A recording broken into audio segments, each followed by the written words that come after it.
Hello, everyone. You're with us today, obviously, for the Managing Fear and Anxiety in a Post-Lockdown World session with the lovely Sue Belton, who I will introduce very shortly. Just going to pop this onto Facebook so we can have our group members join us as well. In the meantime, obviously, big thank you to Sue and a huge thank you to Joe as well from My Clear Text, who's providing the captions for us today. Just preparing this live stream and then we will be good to go. We can wait for a few more people to join actually.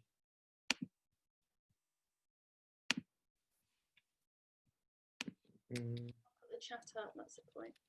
Yes. Be in. Can't do two things at once, Sue. I've tried so many times to do this. Managing fear and anxiety in a, I've got to put a title in, you see. Okay. Lockdown. Here we go, and we are going to go live. So we are live on Facebook. I can leave that now. Oh yeah, brilliant. Very good. So hello and welcome to everyone who's just joining us. Just want to get the Facebook thing going. Here we go. Lovely.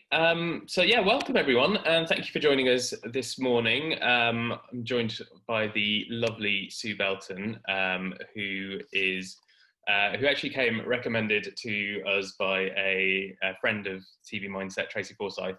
And Sue is a professional executive coach who's worked with the BBC, Saatchi & Saatchi, Lloyd's, Barclays, and yeah, delivers some excellent training to those. And so if it's good enough for them, it's clearly good enough for us. And Sue is, she's also written a wonderful book. Well, before that actually, Sue did used to work in TV as well, was a producer. So I always really enjoy finding people who get our side of the business as well and understand what it's like to be TV freelancers, and yeah, have that experience. So yeah, Sue has a lot of training in that, and obviously that will come into a lot of what we talk about today. She's also written a wonderful book that she has sent me, Change Your Life in 5. Now, as you guys know, I don't ever do promo on these sessions at all, but I've made an exception because I have actually looked through this book and it is so wonderful. I can honestly open a random page and find something useful. So for example, I just opened it randomly. This is a chapter on your future self, the voice you can trust. There's one on perfectionism, a whole chapter on the phrase "I'm not good enough," which I think we've all been through at some point in our lives. So yeah, I would definitely recommend finding that on Amazon if you like what you hear today. So yeah, I'm going to hand over to the lovely Sue. Now I've got one little thing for today, which is this is going to be an interactive session. So while Sue is introducing herself and the session, I will be turning you guys who are here today into panelists, so that we will be able to see your video and you will be able to ask questions. This will really help the session, it will really help Sue, and I think it will make for an interesting and certainly a different session to what we've done before. So I would really appreciate it if you could get involved and join us with that. Just a bit of housekeeping as well. There's obviously Joe here for captions. You can ask questions on Facebook, and I'll pick those up. If you can't answer them, ask them in the chat box here. Also, other upcoming events that we've got with the TV Mindset. So on Monday at 10 a.m. to 11:15 a.m., I'll be with Sam Dukes Adams, and we're launching Mental Health Awareness Week for Screen Skills, with a chat about the culture of fear in TV and what we can do to dismantle it. So that is going to be very, very interesting because I know that fear is very prevalent in the industry. And on Wednesday, so yeah, that's Wednesday the 20th, I think. Yeah, we have a 2-hour session with 10 talent managers from across the country who are doing a webinar on new entrants in TV. So if you're either new to the industry, know somebody who's trying to break into the industry, or somebody who's got a couple of credits and wants to stick around in the industry, then we will be on hand to help you. I'm going to hand over to Sue now while I make you all panelists, so bear with me, and I'm going to stop talking. Thank you. Lovely. Thank you so much for being here. As Adil said, it's going to be slightly different. So I have got no slides. What I want to do is we're going to be talking about fear and anxiety, and I talk about the neuroscience and why mindfulness is so good. But I want to make the session today as relevant as possible for you. So what I want you to do is firstly be fully here. So that means phones, get rid of phones, put phones away, because actually that actually exacerbates your anxiety. Multitasking exacerbates anxiety. So my request is for this time, and we might not go to the full hour, so no, we might end at 45 minutes, which might help you do this. Put your phones away, put your alerts away, close your other screens, and just be fully present in the here and now. Because when you do that, that immediately will reduce your anxiety levels generally in your body. And what I also want is for you to all turn your cameras on, again, so you're fully engaging, because when you have your cameras on, it means you're much more likely to engage mentally, spiritually, the lot, and it also means you're less likely to go off onto something else, and again, be fully here. So if you all turn your cameras on, please. Keep your microphones off, otherwise, because how many of us are there? 39, brilliant. It can get a bit noisy, but what I will do is pull you in if I want to ask further questions or I'm curious about something you say. So let's get started. So as many videos on, please, that'd be fab. And what I would like to know, because I want to make this completely for you now, is what do you want to know? If you can start putting your questions into the chat room now. What do you want to know about fear and anxiety? Because you must have a question, you must have something you want to know, because you're spending your valuable time right here with me right now in amongst everything else that's going on. So please start typing into the chat box exactly what you want to know about fear, anxiety. You've got a specific question about your current situation that I can help you with right here, right now. Please start typing them into the chat room. And then also, as I'm guessing on to somebody else or saying something else in particular, also, if you've got any more questions around that, please, again, whack it in the chat room or put the hands up signal. Are they up there now, Deal? The hands up signal, is that up there for everybody? If you can find the hands up, or physically put your hand up, old style as well, is the other option. So as many questions, start putting them in, because I just want to make this as relevant as possible for you now. So start putting those questions in right now. Right. Cool. We are pretty much, that was slightly less painful than I thought it was going to be. But I think we've got everyone, and I'll just keep an eye on Facebook as well, so that's fine. But we are good to go. Thank you all, and thank you all for getting involved and joining us. And yeah, just I think it'll really help the session. It's all nice to see some familiar faces as well. Thank you for joining us. But yes, Sue. Brilliant. Okay, cool. So I'm just waiting for those questions to come through. So I'm going to ask you, Adil, because I know you had a question which will start us off. But while we're talking, please start putting those questions into the chat room. So I just want to double check first, Adil, because I'm not getting any questions in that chat room. No, I can't see any, but we obviously just keep putting stuff in, and things may come up from the question that I ask and from what Sue says afterwards as well. So I suppose a little bit of background. This session sort of came into my head about a week ago when there was talk of the lockdown potentially easing on Sunday night. That was the rumour going around, and then obviously Sunday night announcement happened. There was a lot of confusion, and then yesterday or the day before there was the announcement that film and TV production will be allowed to continue so long as it's under safe guidelines. Now we don't know what those guidelines are, but my immediate thought was, it is too soon. I feel really anxious and nervous. I want to go back to, well, I am working at the moment, but we've got studio at the end of June. I do want to go back to work, as I'm sure a lot of TV freelancers do and a lot of people do.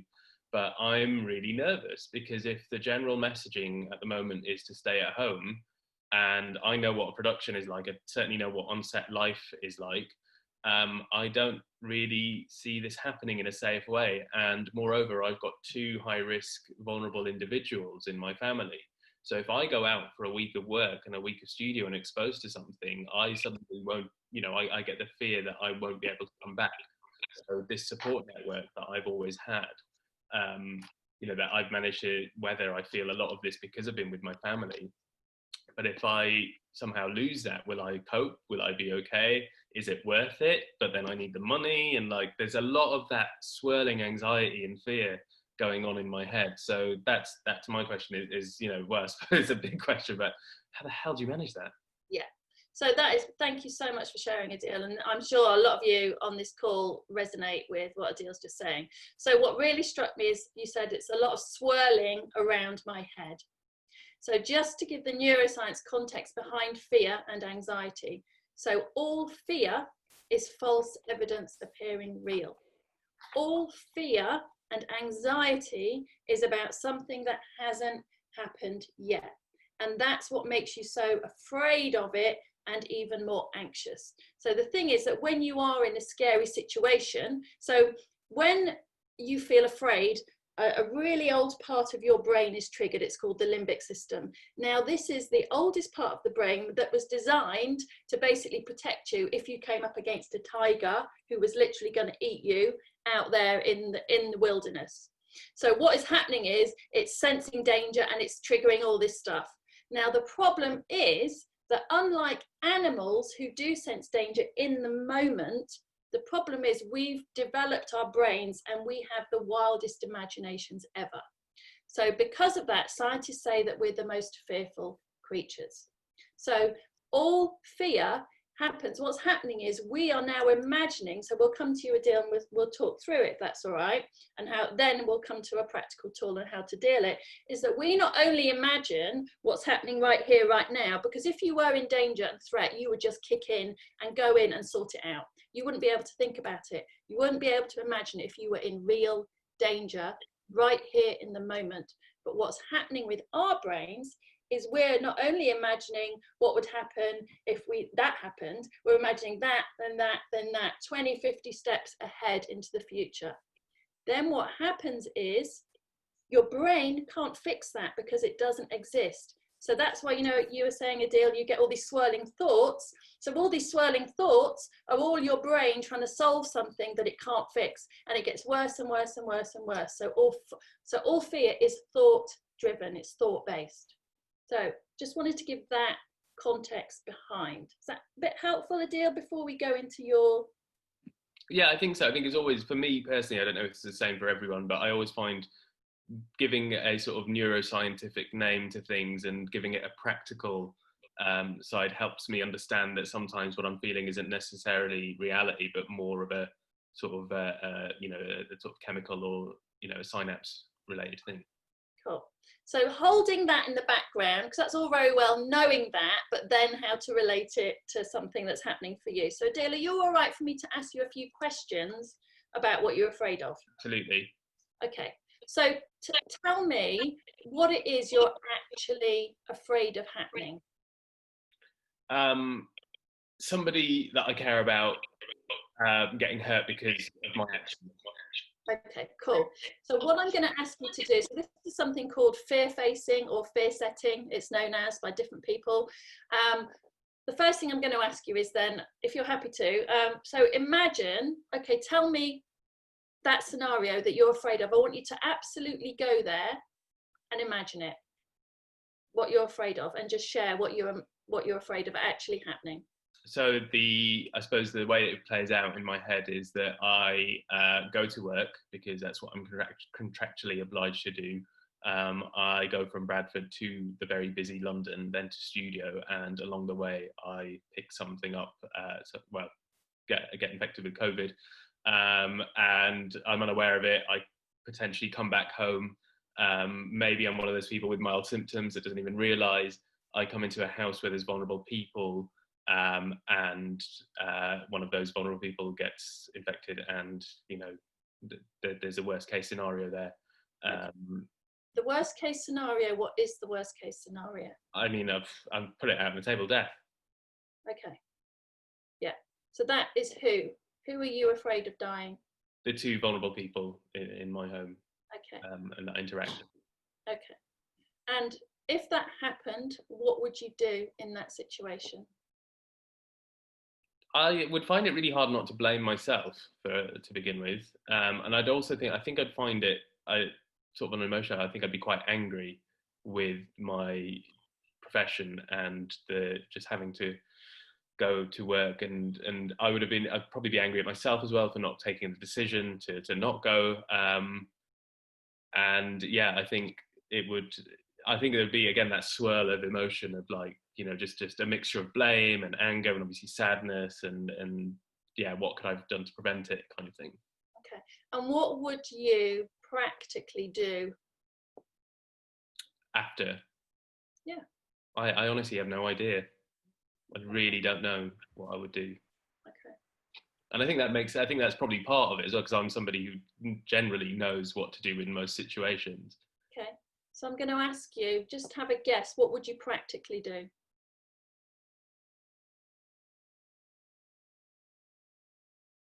I'd have to sort of speak openly about it. Maybe that's something I would do to help myself get over it, and try and if it was affecting me on a deeper level, probably get some sort of additional help, and just sort of find ways to try and live with whatever has happened. Okay, so can you take a breath? And now what I want you to do is rewind and come back to right here, right now, knowing that that's the worst case scenario and that's what you do and that's what would happen and that's how you'd feel.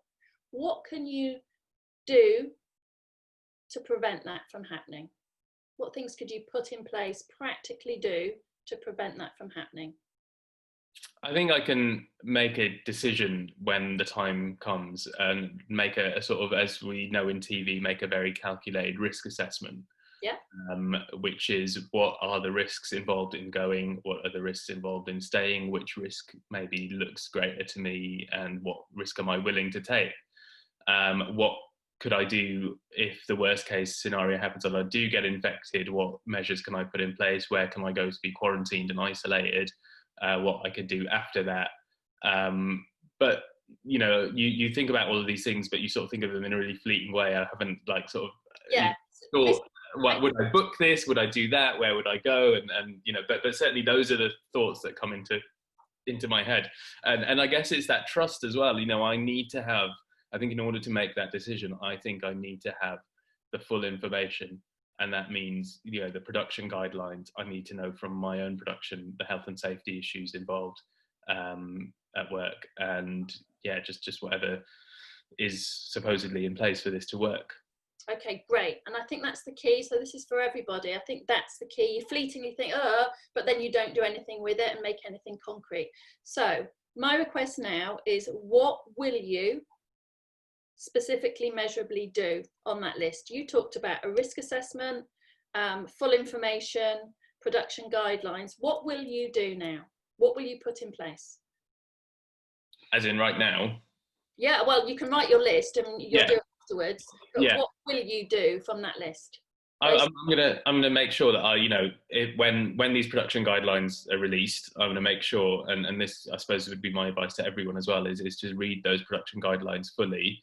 Make sure that I feel comfortable that my own production has got all of these guidelines in place, and the things that I know that happen on studio will be avoided. For example, on one show I sit next to an operator for the whole record, and we do 2 records a day. You sit in an office next to people, and obviously there's so much interaction there. You occasionally, obviously, I don't know if this is going to happen, but if they have an audience, how many people will they have? How will they be spaced? What is the queuing system going to be like? I feel like I will need to know everything, because one person's, decision could have a knock-on effect on not only the entire production, but my own personal life as well. Yeah. And this is a really funny thing, is that you're talking to me about this. I've never articulated it in this way before. I feel like I'm learning and deciding what I'm going to do while you're talking to me about it. Great. So I want you to write down now, specifically, measurably, what you will do. Yeah. And read it out to everybody. So I want it to be specific, measurable, bottom line statement, I will. Yeah. So as you're writing it out, Yeah. what will you do to prevent that worst case scenario that we just went to? So I will read the production guidelines very carefully. I will get in touch with my production and ask to read the guidelines that are specifically for us. I'll probably break down my own role and my daily activities on the production and see whether those two things correlate. And based on all of that information, I will decide or decide not to take that risk. Great, cool. So just take a breath. How do you feel in your body now? I feel, do you know what?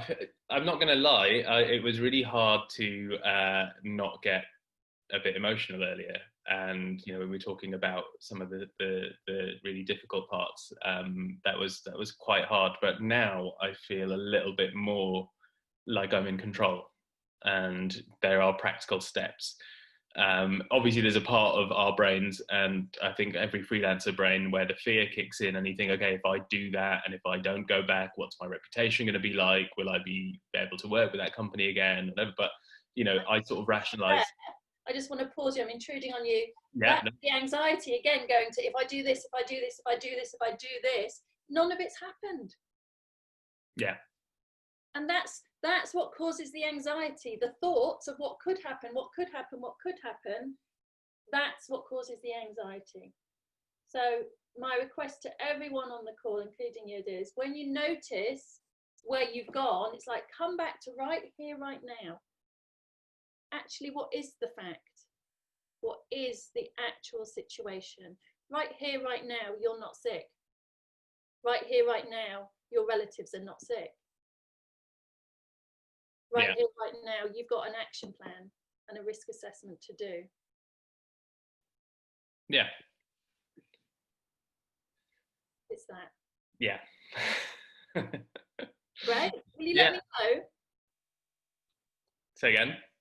Will you let me know when you've done all that? Yeah, I will. Absolutely. Yeah. I think it just seems, I think a lot of us, so if I'm allowed to share as well, I got a message from somebody as well last night who was worried, who did get a call about returning to production, and she's a single mum and she was nervous about childcare, about going to work, about sort of, you know, what she might bring home and what she might pass on, but then she's also worried about money. And then, you know, we had a similar chat, not obviously with this detail, but, you know, we sort of laid out the practical guidelines. It's so funny that I can often do this for other people, but not really for myself.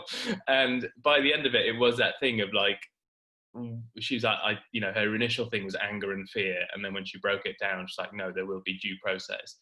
And I think a lot of us, when we see the news and we see sort of production news as well, I think our immediate thing was fear. But I mean, if I'm allowed to just sort of say as well that this is an incredible, I think I need to say this for myself as well, more than anyone, but this is an incredibly unprecedented time. Like, we are going through something like nothing we've ever experienced, either as individuals or a generation. And I kind of cut myself a little bit of slack because it's all unknown, it's all new, and there isn't going to be a method and a foolproof way of dealing with it. Yeah, and that I do definitely want to speak to that, because as well as your anxiety about that actual situation, what we're all experiencing is very real threats of danger to our health, our financial security. So we've got financial fear, we've got health fear, we've got the whole world fear, we've got all of that, as well as going back to work and doing X, Y, Z. So absolutely. So thank you for that, Adil. Are you happy with that before I go on to another question? Yeah, I'm really happy. I feel like I've got a plan. Great. I feel like, you know, I can execute that. And more importantly, I think as somebody, you know, well, running TV Mindset, I suppose, I feel like I've got a plan that if it's successful, I can also use as a template for other people. So I think you've not only given me something, but I think you've given, you know, the whole group a good little thing there. Yeah, cool. Thank you.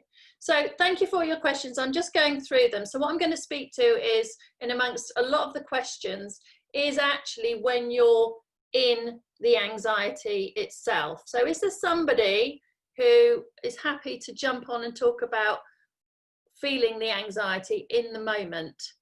Let's have a look at that thing, because it's hard to get, yeah. Okay, what I'll use, might not be fair to pull someone out about that, but what I'll do is I use my own experience. So as well as that method that I just talked about with Adil, a really great way of dealing with anxiety in the moment is actually to come back into the present. So I'll just share my example. So, you know, we're talking, Adil, about the fact that this is huge, big fears. This is unprecedented. So when it first started out for me, that first time I went to a supermarket and I just saw the massive crowds, and it was like Armageddon. And it was like, I really was chucked into full-on anxiety, fear about what's going to happen to the world. And this may happen to you if you watch a lot of news, or listen to a lot of news, or listen to the daily deaths that are happening out there. Very real situation. And so if you're in anxiety, something I recommend, and what I did in the supermarket, was that it's called the 5 senses. So when you're in anxiety, because we've talked about it's the mind that's gone off to X, Y, Z, Z, Z, all of that, to come back into the present moment and use the 5 senses trick, which is, for me, when I was in the supermarket, I literally held on to the trolley handle. So for me, I'm very kinesthetic, so I like touch. So for me, what works is to hold something. So when I'm having an anxiety attack, I've suffered with anxiety all of my life, all of my adult life. So when I actually am having anxiety, I take a breath and I hang on to something. But for you, it may be visual. So to look at something, to look at the color of something, the texture of something, or you may be more audible. So it may be sound. So you may want to check into the traffic or a bird, doesn't matter what it is, but wherever you are. Also to taste in your mouth. So just consciously taste what's in your mouth. And the last sense, obviously, is smell. So just to smell the air or smell something around you. So either you can do the whole 5 senses if you're in a full-on anxiety attack where your mind has completely gone, your heart's really racing and you're really in the moment, and you can't even do that exercise we just did between Adil. If you're in the moment, try the 5 senses. That's something I hugely, hugely recommend.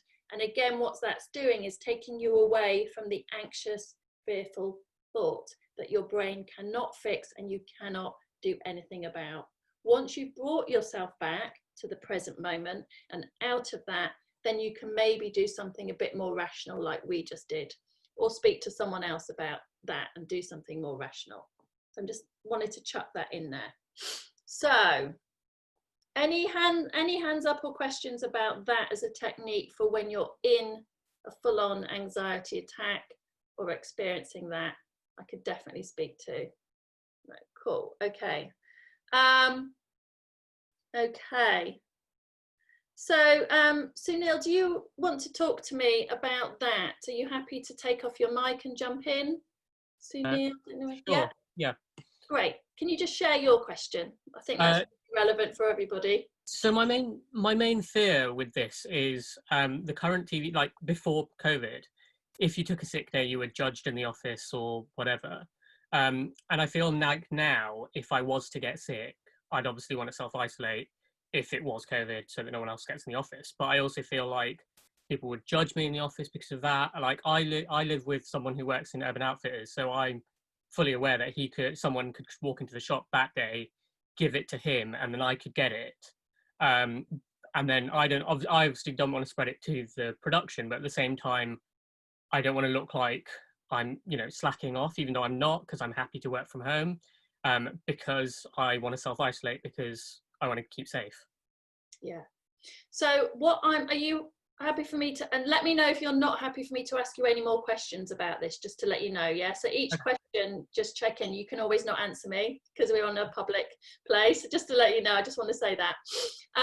So what I'm hearing is quite a worried voice, worried about and assuming that other people are going to judge you, that people are going to say this about you. It's that kind of not paranoid, but moving towards worrying about what other people think. Yeah, that's, yeah. Mainly because it's a freelance industry and it's all about, yeah. Yeah. So it's that kind. Yeah. Okay. So what would be, if you were listening to a friend saying exactly that, what would you say to them? What kind of voice or what kind of things would you say to them? I mean, I would say it's better to keep safe and to, not to infect people, especially with the situation we're living in. I mean, my partner felt ill towards the start of this, before we even went into lockdown, and he took time off, and his company let him work from home. And I think as long as you're allowed to work from home, I don't see the problem with staying at home. Yeah. Um, it's just whether someone in the office would have an issue with it because everyone else is in the office. That's probably my main concern. Okay, so just thinking again, this is a friend that's just said all of that. Yeah, so come Yeah, away from it being you. What would you say to them? Really good friend. I'd say your health's more important, so you should do what you need to do to stay healthy. And if that means staying at home, then stay at home. So how would it be to say that to yourself? I would say that to myself, and that's my sort of logical brain talking. But then the sort of the fearful side takes over in terms of what other people think. Yeah. Okay, great. And that's the key. So what I would want for you is, we all have our own flavour of anxious voice. So obviously, Sunil, yours was that really worrying about what people thought and in the industry and that. So and mine is very urgent. Oh, you've got to do this, you've got to do this, otherwise you'll miss out. Or what? Mine's like that. So what I would say to you is that it's like the 4 S's that I talk about. So replace the voice you have, as Sunil just did, with the kind of voice, the kind of phrases, the kind of things you would say to a good friend. So you could have something. So mine, when I think about that and I'm able to do that for myself, is more of a soft, strong voice. So it's like, Sue, you've got this, chill out, just get some advice or do this. It's much more, it's quite a grounded but compassionate voice that I replace my anxious one that goes like that. So the variations of the voices are, so a soft voice. So would that work for you? Is that what you'd use with a friend? A soft, compassionate voice, a strong voice, much firmer kind of hand. Would that work? Or a silly voice? So for some people, completely like, oh, for God's sake, that's ridiculous. Don't be so silly. That can work for you. Or a silent voice, just actually ignoring it and going, do you know what? That's bullshit. Actually, this is better for me. So, Sunil, what would you now say to yourself using that voice that you used for your lovely dear friend? What would you say to yourself on how to deal with this? So I think I'd probably go for the silent voice and then just forget about it, because there's nothing I can do about it. So it's best to just forget about thinking about that. Okay, cool. And how does that feel to you when you do that? Slightly better, a little bit sort of, there's still always that niggling bit of what are people thinking, but yeah, I think slightly better to just forget about it and move on and do something else. Cool. In my head, like occupying my mind with something else helps. Cool. And that little voice that says, oh, what did it say to you? What's it still saying to you? It's just a slight fear of, but what's happening over there. It's almost like FOMO at the same time. Yeah, really common one, and I see a lot of people nodding. Yeah, I've got that one. And that voice, is it male or female? Well, it's my voice, so I'd say it's male. So what's really helpful, if you want to start stopping that running your life, is to separate it out. If you're happy to do that here and now, are you Okay. happy to do that? So when you hear that voice, oh, what if? Do you want to make it male or female? It's a strange question, really. Probably like I'd prefer to give it like a silly voice than it's sort of, it's not, you know, not a gendered voice, but more of a, like a cartoon voice, so that it's more of a... Yeah, brilliant. What cartoon character do you want to make it? Bart Simpson, maybe? Yeah, Bart Simpson. Okay, great. Well, okay, great. Oh my God, you're such a good client. Oh, look what you've done. You shortcutted already. So this is really helpful. So what I want you to do, Sunil, and this is for everybody who's got an anxious voice, which we all do, otherwise we wouldn't be human. Look, it's normal, okay? So is when that voice, when Bart Simpson pops in, so attribute it to Bart Simpson, and for all of you, create your own. Mine is my mother's. Hope she's not watching this. So I attribute it to her. It's usually, it can often be someone you know. So ask the check-in question, how is it serving me to listen to this voice right now? How is it serving me to listen to Bart? And if it isn't, send him off on his skateboard, or whatever is the variation that you have for your person, whether, you know, if it's an older person or someone you know, send them off to do whatever they like to do. And then come in with that softer, stronger voice, or whatever it is for you. How does that all land with you, Sunil? Yeah, that sounds doable. Mm-hmm. It seems like it could work. It does. Do you know it does? It does actually work if you do it. The key bit is to notice when that voice is coming in. It's to notice and then go, ah, it's Bart, or ah, it's blah blah. If you want any accountability, Sunil, feel free to email me if you want that. If you want to let me know, or if you want to work with someone else, your partner or someone in your house, to check in with them, because it's actually a really effective thing to do if you keep using it. Okay. You've got to keep using it. Is that all right for now? Is that answered, or is there still? Yeah, no, that's answered. Yeah, that's cool. answered. Lovely. Can I just jump in really quickly? Yes.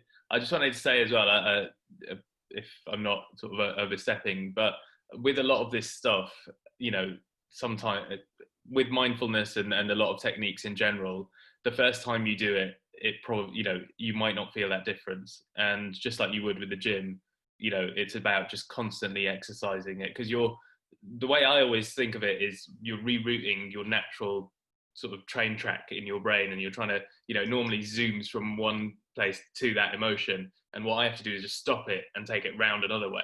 And that is so hard, because thought is the most natural thing to you, and it's so hard to stop your natural thought process and reroute it to a healthy way. And then, you know, with borderline personality disorder, you know, that's really dangerous, which is, you know, what I was diagnosed with. So yeah, be patient with yourself, be kind to yourself as well through it, and just take a lot of just give it a bit of time.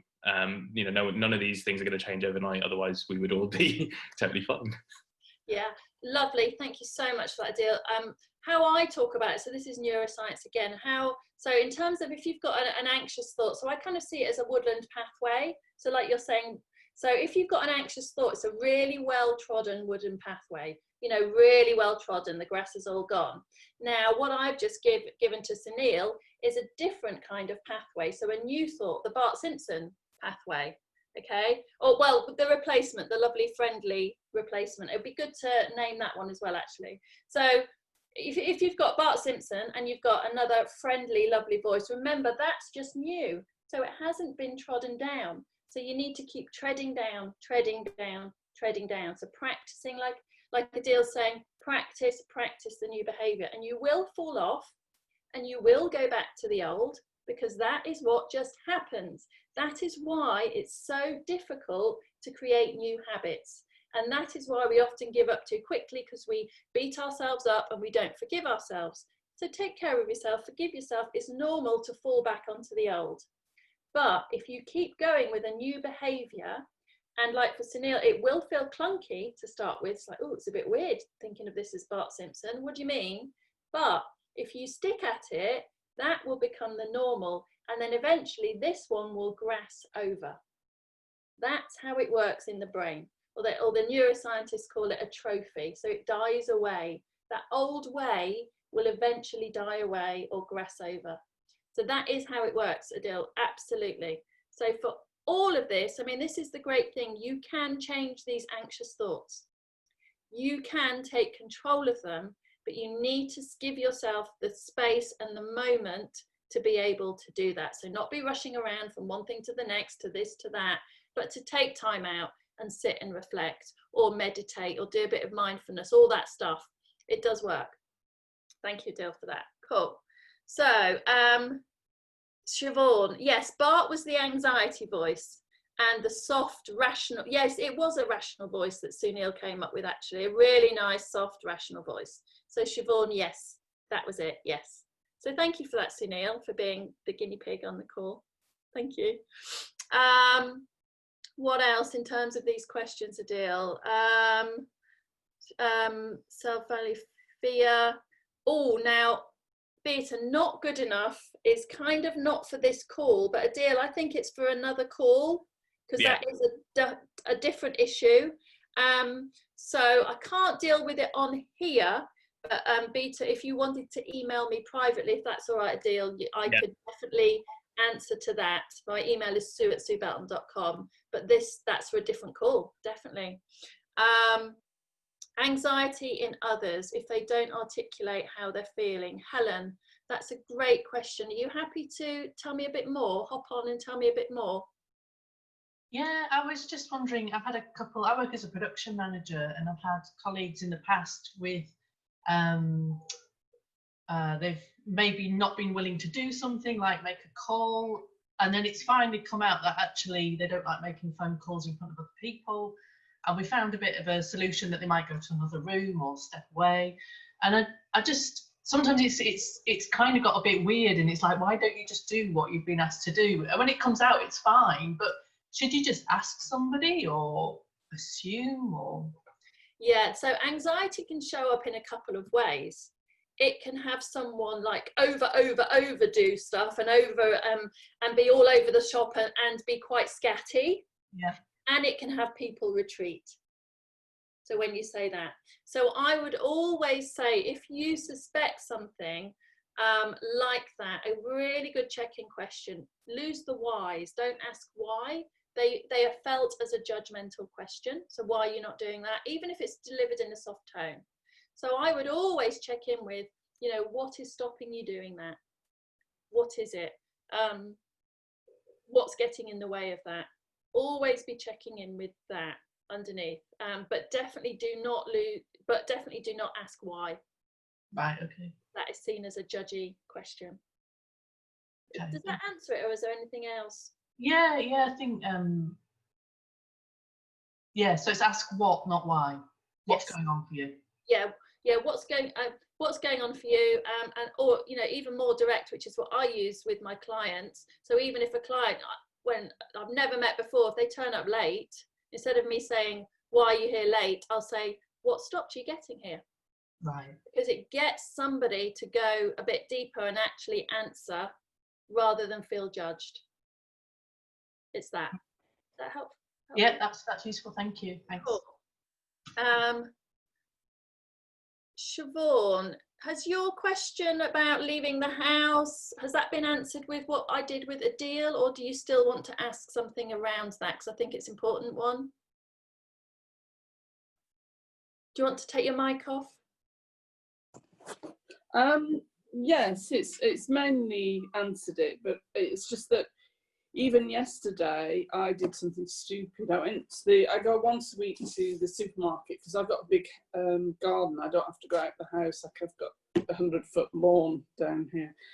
But I went out and I locked my keys in the boot as I shut them, because I didn't want to touch my bag and touch many things after I've been in the supermarket. So I had to call the AA, and I felt really, I thought I wouldn't do that if I was in my normal rational mind. That's true. That's true. Can I just tell you something about that? Yeah. That's true. And I just noticed the judgment. I did something stupid. Lose the judgment. It's really not helpful. It really does not help, especially now, because stress and anxiety, you're really right, Siobhan. When we are stressed or anxious, the front part of our brain, the prefrontal cortex, which is involved in rational thought, so judgments, being able to sort things, which is especially important right now, being able to make judgment calls, that's flooded with a hormone called norepinephrine, which creates foggy thinking. You know that foggy thinking feeling? and it affects memory. You know, my memory recently, especially when it first kicked in, my memory is quite bad anyway, but it was even shot. It was shot to buggery. It was really bad. So I just want all of you to say, and like Adil's saying, be kind to yourself, because actually that's more helpful and it reduces stress and anxiety levels rather than being critical of yourself or judging yourself. So you're right, that's probably why you locked the keys in the car. I don't know, I just thought it hot, and I put them in my pocket because I normally have them in a little bag, and I thought, no, I'm touching less things, I've had them in my pocket and then completely forgot. Yeah. Okay. Yeah. Thank you, Siobhan. And just want to say to everybody, because I do a really early morning shot, because of that, everything is very stressful when you go out there, because there is this perceived threat of danger, and there is a threat of danger as well. There is a reality to that. So do know that all of this stuff is causing stress and anxiety in your body. So right now, the best things in terms of anti-stress you can be doing, as well as the little techniques when you do get anxious. So the first one is absolutely exercise, because that creates hormones again in the brain, which there's the hormone GABA, which is GABA. There's a long name, I can't remember it, but that is an anti-anxiety hormone. So if you do a good 30 minutes of cardio, and it can be walking, it doesn't have to be running or whatever, if you do that, you will decrease literally your anxiety levels in your body. So that's one thing you can do to help anxiety in this time. And if you do it outside, you'll get an extra dose of serotonin, which is the feel-good hormone, and dopamine. You'll get those as well. So they're really useful for now. The second thing you can do is mindfulness. Now, it doesn't have to be sit-down meditation, which can be super challenging right now. I've been meditating for nearly 4 years, and right now I'm finding that challenging. So what you can do is everyday mindfulness, where whatever you're doing, and this is why I asked you to put your phones away, you do it slowly, consciously. Even, you know, the typical is washing up, you feel the soap suds on your hands, you feel the water, you feel the temperature. Anything you can do to bring yourself right back to right here, right now, in the present moment, because remembering that anxiety is caused by those thoughts of going into the future, into the future, into the future. I highly recommend, Siobhan. I don't know what you're doing now, but gardening is perfect. Oh no, that's my next task today. But I do an hour and a half of Tai Chi a day as well. Perhaps I was too tired, and when I went out, I think my brain was sore from doing that. You were possibly so relaxed, so like that. I mean, you do have to kind of gird your loins when you go out there. Yeah. You do have to prep up, you have to glove up, you have to mask up. You do. So be conscious of that you're leaving a safe space, and you're going out into a place where people are walking around in masks and gloves. I did. I had the hand wipe before I get in the car, and I take everything off and I put it in the boot. I just overcautious, I think. No, I don't think you are, and I'll say lose the judgment again. I think there's measures that you need to be doing, but just be conscious that it will still cause your stress and anxiety levels in your body to raise. It just does. And as well as all those other things, if you just take one deep breath into your stomach, that also triggers the parasympathetic nervous system, the calming system, which takes your blood rate down, your pulse down, and drops anxiety. So if nothing else that you get from this call, just one deep breath, again bringing you back to here and now. Okay. Thank you. Adil, you have a question? Can't hear you. I'm just picking up on you know, the very real fact that you say even the act of going to the supermarket, you've got to gird your loins, and basically, you know, it's very stressful and anxious out there. And I'm sure every TV freelancer will back me up when I say, you know, when we go to work, that's often the case for us anyway. So now we've got this double whammy of actual life being, you know, stressful and anxious, and you know, and then on top of that, our job, which we know already is so stressful and full of anxiety. So how, you know, it is fair to say, I think that we're probably being back from both sides here, but is there anything that we can do with that and held that. And I think that sort of encompasses a few of the questions we're talking about in terms of, also not knowing about the ever-changing circumstances, which in our jobs they are anyway. But yeah, is there anything you can say to that for us? Yeah, I would say slow down. When you're out there, slow down, be much more conscious. You need to be making, like we talked about those risk assessments, Adil, you need to be conscious for a safety reason. So slow down. Be super conscious in the moment, like with Sunil, be super conscious. Okay, what thoughts am I having right now?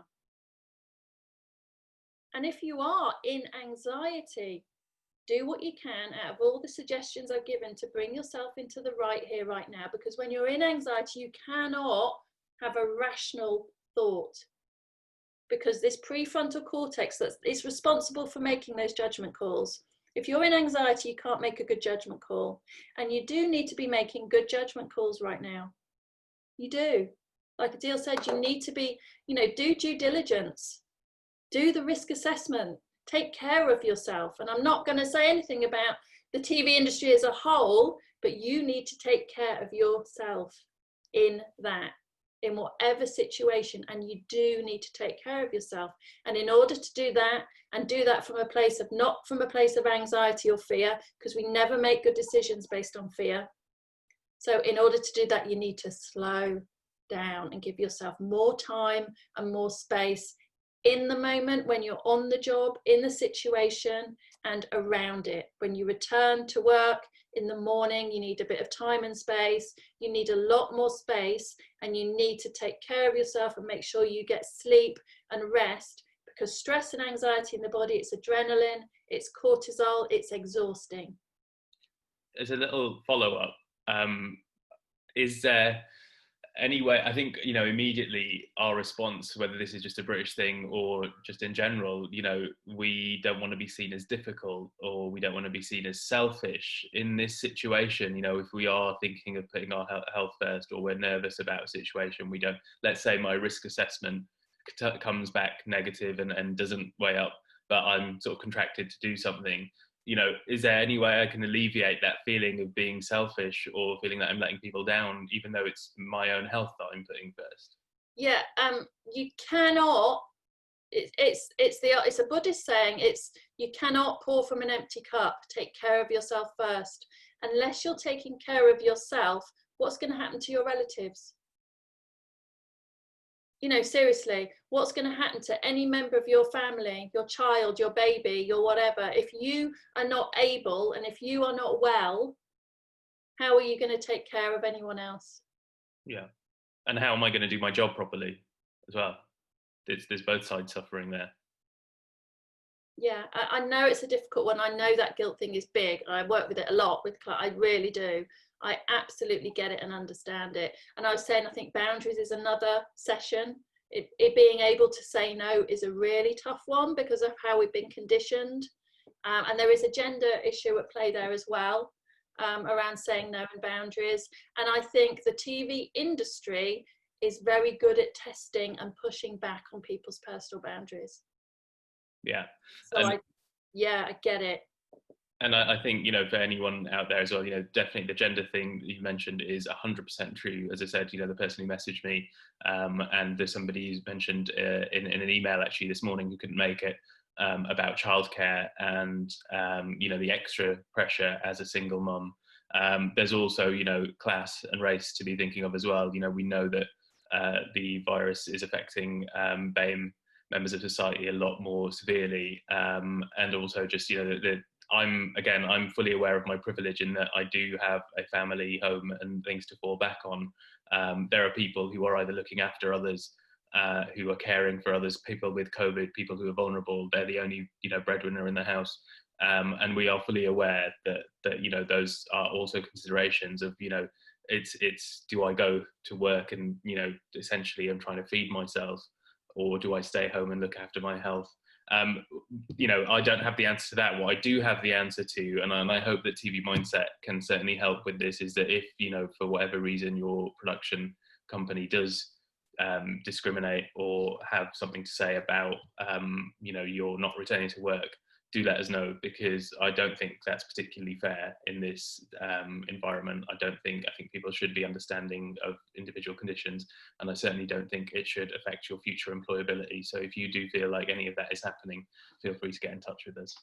Yeah, thank you. I'm really glad you're saying that, because I'm just reading in the chat, and I'm sorry I haven't been able to get to everything. Hopefully it's covered most of you. But Eve is just saying that the information is just not readily available, or guidelines seem vague or imprecise. That is an issue, Adir, and I know you know that. So I would say, Eve, thank you. That's a really important point. Can Eve speak to you about that? Yeah, absolutely. You can contact us privately, either through the group, and I would say this is really unfortunate, because it comes down to us freelancers on so many ways. We have to manage our own mental health, we have to manage everything, but I've said this in many other webinars, but we are our own advocates, and unfortunately, if guidelines are vague, it is up to us to interrogate them. I can help you do that. TV Mindset, Television Task Force, we can help you do that. And again, if you break it down to your daily role, what you do in the day, who you interact with, do you have to go to, like, for example, in entertainment, do I have to go to EVS and drop in something with the EVS up there? Do I then have to go down to studio? Who's in the gallery? The contributors, somebody's mentioned contributors here as well. All of this stuff, unfortunately, I don't think there will be a one-size-fits-all guideline, which is why I was so skeptical and why I sort of mailed off in the group yesterday, because I don't think there is going to be a one-size-fits-all solution. What works for drama won't work for non-scripted. What works for hair and makeup won't work for, a camera op. So it is unfortunately going to be our job, but I want everyone to know, as always, that you're not alone in this. Lovely. Thank you. And I think we've come to the end of the call, Adil. We have, and it's sort of flown by. I'm really sorry if we haven't... But before we end, just before we close, I'd just love you all to just put in one line, one thing you now know about anxiety that you didn't at the beginning of the call. So one thing you now know and are maybe going to use. So one thing you now know that you got from the call before we complete. That'd be great. Thank you. While that's happening, I'd just like to say a huge thank you to Sue for coming on and joining us. There's been a lot of valuable information, and I find the grounding in neuroscience really, really helpful. Thank you also to Joe, who's been providing the captions for us today. All of the information will be available in the group afterwards, and yeah, there'll be a recording of this session available as well if you want to watch it back or share with people. Some messages are coming in, Sue, so I'll... Brilliant. Wow, thank you. Oh my God, so the anxiety voice, what, not, why, fear is not real, the five senses, they are very popular, the five senses, they work. Trust me, I've used them a lot. I just use the hanging onto the desk thing, that's mine, the touch one, or the trolley, the shopping trolley. Be present in the moment. Yeah, that's it. If you're anxious, anything else, take a deep breath and just go, right here, right now, I'm okay. That's it, bottom line, I think. I think that's a really lovely note to end on, which is, right here, right now, we are okay. And, just seeing a lot of these faces, there is a network here for you. You're never alone. And, hopefully that's what this session has helped provide as well. And that's what the TV Mindset will continue to do. So we will hopefully see you on Monday morning for a chat about the culture of fear. And interestingly, saying no as well might come into that, but fear around a lot of this stuff, fear about, staying late, or, all of, the bullying and harassment. It's quite a big topic that we will be tackling. And then of course there's our talent manager webinar on Wednesday as well. Thank you all so much for joining us. It's been quite an emotional one for me, but I think, I hope it's helped. And again, I think if you are that honest as well with yourself, I think that's a really good start in sort of building the blocks for the future. Take care, enjoy the rest of your day, and yeah, we'll see you soon.